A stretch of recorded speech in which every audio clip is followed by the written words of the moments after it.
there, welcome to another episode of Create Something Today. In this video tutorial, I'm going to show you a few paint pouring techniques so that you can make your own living room art just as I have done.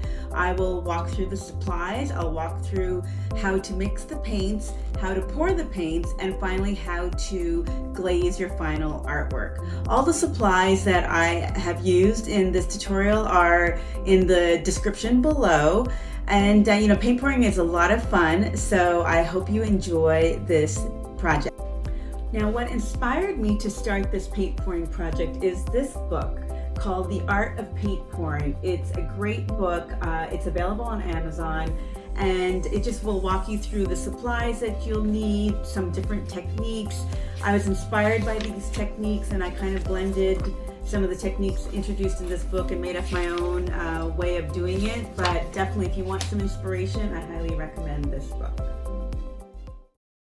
I'm going to be using the Golden brand of Fluid Acrylic paints.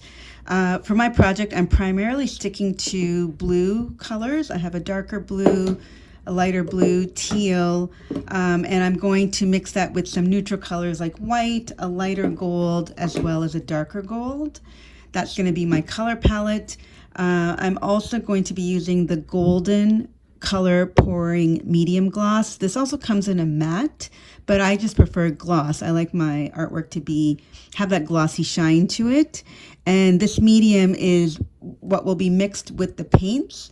And when we mix the medium with the paint, it will just make the paint a lot more flowy, very consistent. It will just be easier to pour. And that's why we're going to do that. We're going to mix the medium with the paint. You will need some stir sticks to mix your paint with. And you'll need a whole bunch of these plastic cups. So these cups will be used to mix the paints. And also I use them to hold up my canvas. And you'll need to cover your workspace. This can get messy. It is a messy art. So I usually cover my workspace with a plastic cover like this. I also place it on the floor.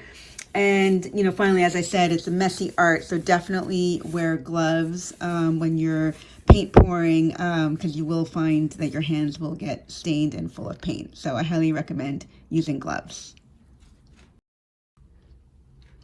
For my canvas, I am using these gesso boards. I am using 12 by 12. They come in a variety of sizes, but for my art project, the 12 by 12 size is just perfect. And finally, you will need some kind of an aluminum pan or a tray. I'm actually using these aluminum lids because that's a good size to hold my canvas. The canvas is going to be placed on the cups. And so when the paint is added and it drips off, it will just drip onto the canvas. I will be lining the aluminum trays with freezer paper.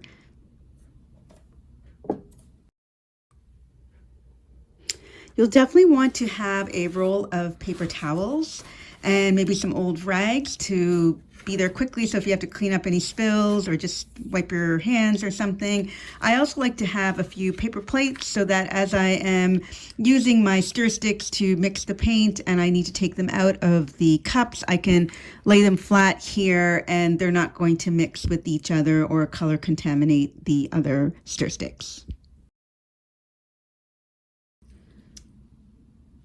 Okay, so we're now ready to start mixing our colors. And the way the formula works, it's going to be 1 part paint and 2 parts of your pouring medium.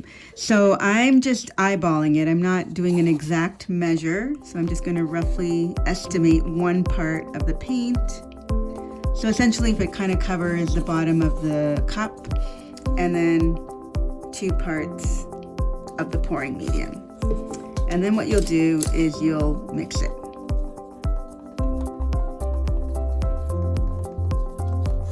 And I'll just leave the stir stick in there for the moment.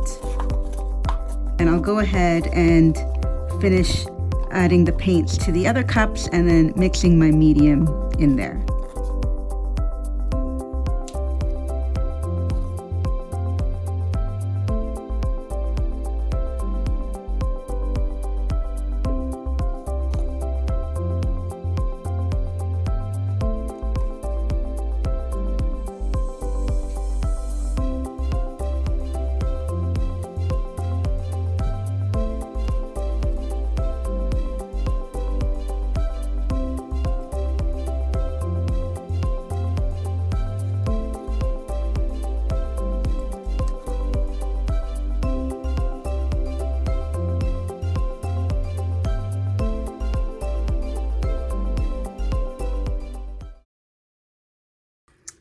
Okay, so I have set my canvas on top of the 4 cups. I've actually placed the 4 cups on top of freezer paper, which is then lining my aluminum tray.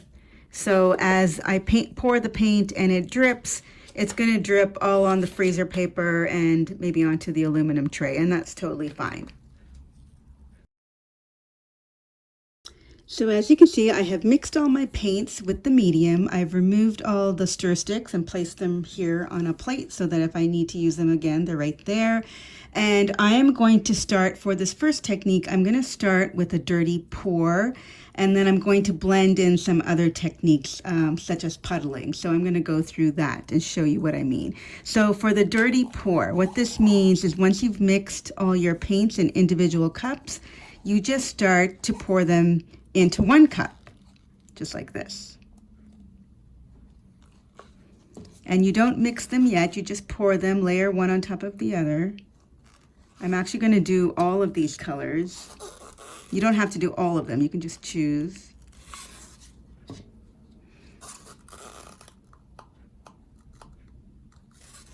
I'm going to mix the dark gold in here. And then some of this.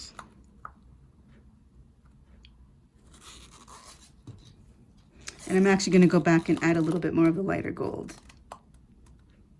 Okay, so I've got all the colors mixed in here, and I've got a fresh stir stick. You do not want to stir it too much. Just give it a quick swirl and leave it at that. And now we're going to pour this onto our canvas. Okay, so I have my dirty poured paints here, and I am just going to pour it going sort of diagonally.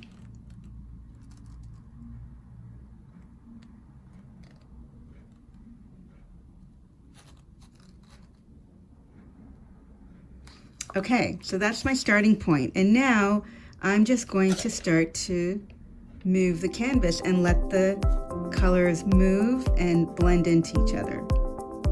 This is the fun part, just watching how all these colors blend and move, and you can really, you can't really control exactly the patterns that are forming, but you can navigate the direction that you want the paint to flow. As you start to see interesting patterns form, it might inspire you to tilt the canvas in a certain direction. And the paint is going to drip off. You want the paint to drip all the way onto the sides. Eventually we'll just kind of move some of the paint with our hands once we're finished to make sure all the space is covered.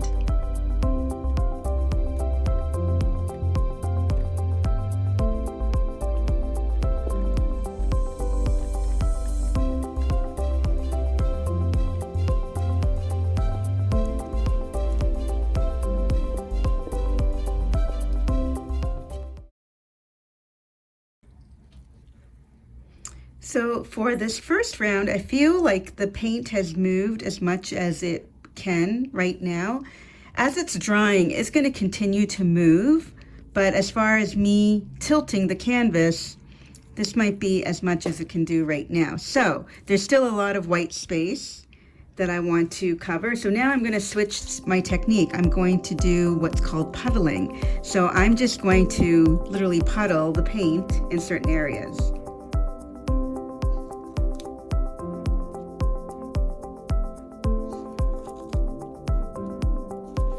And what I am going to do is add some additional colors right on top. So add this blue, a little bit of white,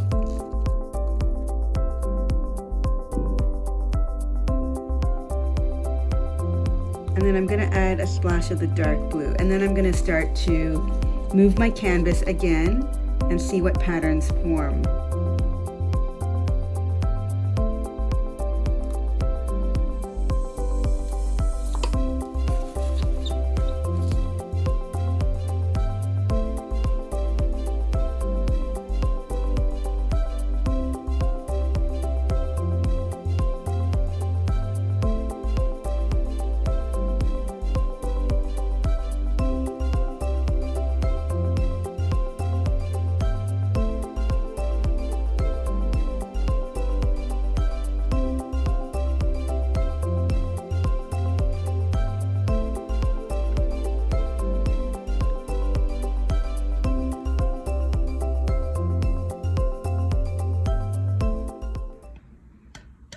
Okay, so this piece is now done.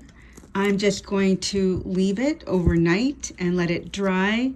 It generally will dry to the touch in a couple of hours, but to be honest, it might take a couple of days to be completely dry. So I'm just going to let it dry for a few days before I do the last step, which is to glaze it with resin. And now I'm ready to complete the other 3 canvases, and this is how I do my paint pouring project. So I hope this inspired you to try your own paint pouring project. Now the next step is to apply a resin or a glaze to your completed artwork. So I did let my artwork dry for a good 2 days. Although it was pretty dry after day 1, I left it to dry for a good 2 days, and now I am ready to apply the glaze. So I have decided to use the art resin. This is my first time trying resin. And the instructions are pretty clear when you buy the resin packet. They've got some detailed instructions. They even have a calculator on their website to tell you how much resin you should mix with the hardener. For my size artwork, which is 12 by 12, they have recommended 50% of the resin with 50% of the hardener. So I'm gonna get that mixed in just a minute. But I also wanted to share with you another option you can use, which is usually the one that I use, is the Deco Art triple thick gloss glaze. I do find this one easier because you can just apply it with a brush, and it dries fairly quickly within a couple of hours, and it gives a nice gloss shine to it. Now when you use the resin, it's definitely much longer time for it to dry. Like they say to leave it at least 24 hours, if not longer, for it to completely dry. And the other challenge is that bubbles do form when you use the resin. I've been using a toothpick to burst those bubbles, although the recommended approach is to use a torch, which I haven't been doing. So it's a little bit more challenging for me, but what I'm thinking is I'm going to do 2 of my art pieces with the resin and maybe 2 of the art pieces with the triple thick glaze and try it out that way. So let's go ahead and mix the resin. Okay, in my plastic cup, I'm going to start with 50% of the resin. And I'm just eyeballing the measure. I'm not doing an exact measure, but just about 50% that I think will cover my 12 by 12 canvas. So that should be good with that one. And then I'm going to do 50% of the hardener. So let's see.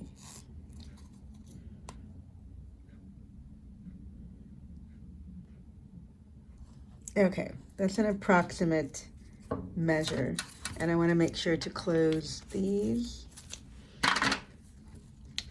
And once you've mixed your resin, you actually want to take your stir stick and really stir it well for about 2 to 3 minutes according to the instructions.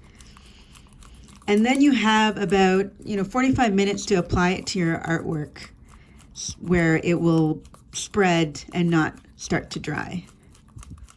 So mix that really well. And now we're ready to spread that on the completed artwork. Okay, so now I'm going to apply the resin to my completed artwork.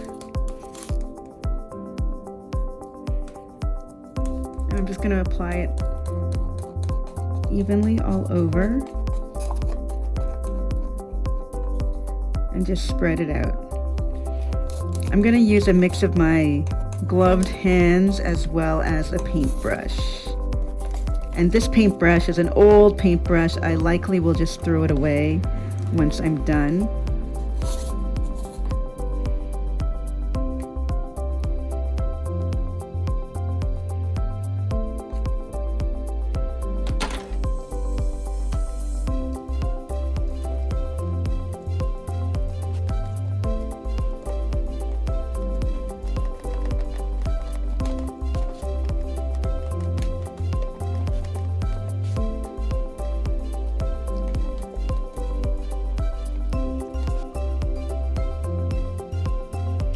Okay, so I've applied the resin and I will now let this dry for at least 24 hours, if not a little longer.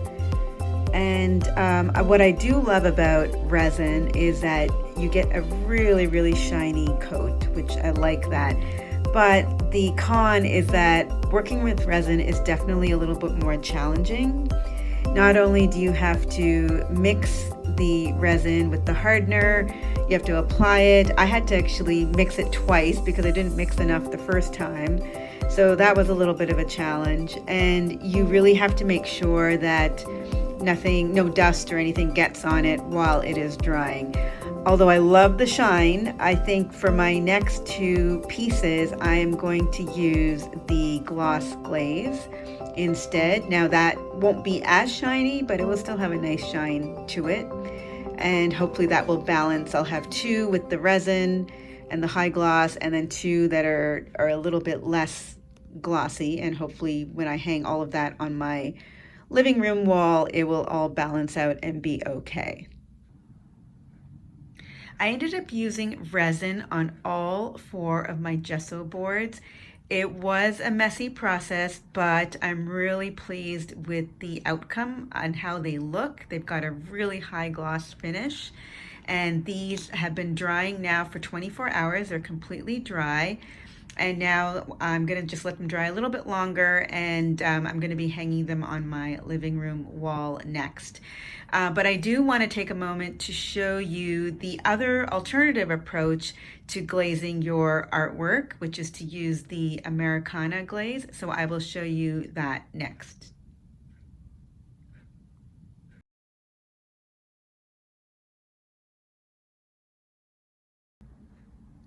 If you don't want to use the resin, another way you can add a gloss glaze to your finished artwork is to use this Americana triple thick brush on gloss glaze. It is easier to use than the resin. You just have to brush it on with a paintbrush, and it definitely gives you a nice shine. Not as shiny as the resin, but it's still pretty good. Now the way to apply the gloss glaze is to just use a brush and just apply it to your artwork as if you are painting. It will dry clear, and it dries fairly quickly within a couple of hours. And once it's dry, you can frame it, hang it, and you're done. If you enjoyed this tutorial and are now inspired to create your very own paint poured artwork, remember to subscribe to my channel so that you will be notified when I launch my next video tutorial. Bye!